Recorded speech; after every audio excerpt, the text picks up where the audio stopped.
বন্ধুরা, fantasy movie দেখতে কার না ভালো লাগে? আমারও অনেক ভালো লাগে। তাই তোমাদের জন্য বাছাই করা কিছু মুভি থেকে আজকের এই মুভিটি নিয়ে হাজির হলাম। এই মুভিটা অনেক মজার মুভি। এই মুভিটা দেখলে আশা করি তোমরা কেউ বোর ফিল করবে না। তোমরাও আমার মতো হারিয়ে যাবে ফ্যান্টাসির জগতে। তাহলে চলো বন্ধুরা, বেশি কথা না বাড়িয়ে শুরু করা যাক আজকের মুভির explanation. Easy. Hold your hooves, bow your heads, deep breath, 1, 2, 3. Horse.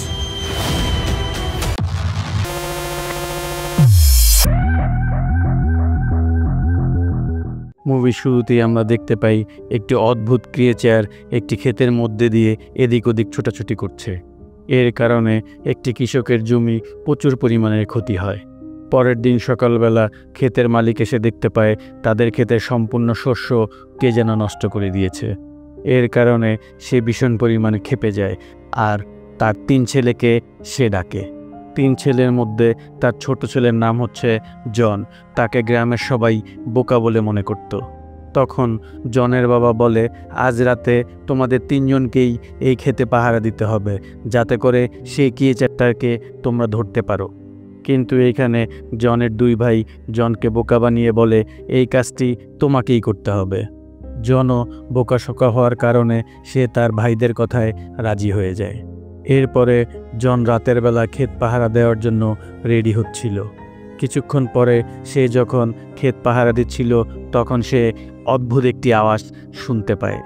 সে পিছনে ফিরতেই দেখতে পায় তার সামনে বিশাল বড় সাদা রঙের একটি ঘোড়া দাঁড়িয়ে আছে। ঘোড়াটি দেখে সে তো অবাক হয়ে যায় আর সে বুঝতে পারে এই ঘোড়াটি তাদের ফসল নষ্ট করেছে। তাই সে ঘোড়াটি ধরার জন্য একটি ফাঁদ বানিয়ে ঘোড়াটির দিকে ছুঁড়ে মারে। কিন্তু তখন ঘোড়াটি পালাতে শুরু করে আর ঘোড়াটিকে আটকানোর জন্য সে দড়িটি শক্ত করে ধরে রাখে। কিন্তু সে ঘোড়াটিকে আটকাতে পারে না আর দড়িটি ধরে রাখার কারণে ঘোড়াও দৌড়াচ্ছে, সেও পিছন পিছন যাচ্ছে। এর ফলে শস্য ক্ষেতের ফসল অনেক বেশি পরিমাণে নষ্ট হয়ে যায়। অবশেষে ঘোড়াটি যেতে যেতে একটি পুকুরে পড়ে যায় আর এই পড়ে যাওয়া দেখে জনের প্রচণ্ড খারাপ লাগে। তাই সে ঘোড়াটিকে বাঁচানোর চেষ্টা করে। একটি উইন্ডমিলের সাহায্যে সে ঘোড়াটিকে পুকুর থেকে তুলতে সক্ষম হয়। কিন্তু তখন ঘোড়াটির দুঃখজনক চেহারা দেখে জনের প্রচণ্ড মায়া লাগে। তাই সে ঘোড়াটিকে মুক্ত করে দিতে চায়, কিন্তু মুক্ত করার আগে সে ঘোড়াটিকে একটি প্রমিস করায় যে তুমি আর কখনো আমাদের শস্যক্ষেত নষ্ট করবে না। এরপরে জন ঘোড়াটিকে ছেড়ে দেওয়ার সাথে সাথে ঘোড়াটি প্রচণ্ড খুশি হয়ে যায় এবং সে সেখান থেকে এক মুহূর্তের মধ্যে অদৃশ্য হয়ে যায়। পরের দিন সকালে জন যখন ঘুম থেকে ওঠে তখন সে দেখতে পায় তার আস্তাবলে সুন্দর 2টি ঘোড়া দাঁড়িয়ে আছে। তখনই সে হঠাৎ করে একটি গাইবি আওয়াজ শুনতে পায় আর সেখানে বলা হয় যে এই ঘোড়া 2টি তোমার জন্য উপহার। এই কথা শুনে জন তো একটু ভয় পেয়ে যায়। যখনই সে পিছনে ঘুরে তাকায় তখনই সে দেখতে পায় একটি সুন্দর ছোট্ট কিউট ঘোড়া দাঁড়িয়ে আছে। আর এটা ছিল সেই সুন্দর ঘোড়াটির ছেলে, যেটাকে জন রাতের বেলা বাঁচিয়েছিল। এই সুন্দর ছোট্ট ঘোড়াটি কিন্তু কথা বলতে পারে। সে জনের সাথে কথা বলে আর সে বলে, আমার মা তোমার জন্যই আমাকে পাঠিয়েছে, সাথে করে আরও 2টি ঘোড়া তোমাকে উপহার দিয়েছে। এই কথা শুনে জন তো অনেক খুশি হয়ে যায় আর সে সেই 2টি ঘোড়াকে আদর করতে শুরু করে। অন্যদিকে জনের বাবা ফসলের অবস্থা দেখে সে প্রচণ্ড পরিমাণে রেগে যায় আর তাকে খুঁজতে শুরু করে। খুঁজতে খুঁজতে সে আস্তাবলের দিকেই আসতেছিল। তখন সে সেটা দেখতে পেয়ে আস্তাবলের পিছনের দরজা দিয়ে জন পালাতে চায়। আর এটা দেখে সেই ছোট্ট ঘোড়াটি জনকে তার পিঠে নিয়ে নেয়। জন এই ছোট্ট ঘোড়াটির পিঠে ওঠার পরেই ঘোড়াটি বিদ্যুতের চেয়ে দ্রুত গতিতে ছুটতে শুরু করে এবং অল্প সময়ের মধ্যে তারা অনেক দূরে চলে আসে। আর এইটা দেখে জন তো খুব অবাক হয়ে যায় আর এরপরেই তার মনে পড়ে যে বাকি 2টা ঘোড়াকে সে তো আস্তাবলেই দেখে এসেছে। তখন এই কথা শুনে ছোট্ট ঘোড়াটি অনেক জোরে একটি সিটি বাজায় আর এই সিটির শব্দ বাকি 2 ঘোড়া শুনতে পেয়ে বিদ্যুৎ গতিতে দ্রুত ছুটে তাদের কাছে চলে আসে। ও হ্যাঁ বন্ধুরা, তোমরা অনেকেই আমার মুভির এক্সপ্লেনেশন দেখো কিন্তু সাবস্ক্রাইব করো না। প্লিজ বন্ধুরা একটা সাবস্ক্রাইব করে দিও। তোমাদের এই সাবস্ক্রাইবই আমার সামনে এগিয়ে যেতে অনুপ্রেরণা যোগায়। এরপরে জন এই বড় দুইটি ঘোড়াকে বিক্রি করতে চায়, আর বিক্রি করার জন্য শহরের বাজারে ঘোড়া দুইটিকে নিয়ে জন চলে আসে। আর তখন সবাই এই সুন্দর দুইটি ঘোড়ার দিকে তাকিয়ে থাকে, আর সবাই এই ঘোড়া দুইটিকে কিনতে যাচ্ছিল। এরপরে ছোট্ট ঘোড়াটি জনকে বলে যে ওই দেখো একটি মানুষ বসে আছে, তুমি এই দুইটি ঘোড়াকে তার কাছেই বিক্রি করে দাও। কিন্তু জন তাকে বলে এই ঘোড়া দুইটিকে সে রাজার কাছে বিক্রি করবে, যাতে করে সে অনেক বেশি টাকা পায়। এরপরে জন ঘোড়া দুইটিকে নিয়ে সে রাজার কাছে চলে আসে, আর রাজা এই ঘোড়া দুইটিকে দেখে অবাক হয়ে যায়। কিন্তু তখনই মন্ত্রী রাজার কানে কানে বলে এই সুন্দর ঘোড়া দুইটি এই ছেলের হতেই পারে না, সে সম্ভবত এই দুইটি ঘোড়া চুরি করে এনেছে, আর এই জন্য রাজার লোকেরা ঘোড়া দুইটিকে জনের কাছ থেকে নিয়ে নেয়।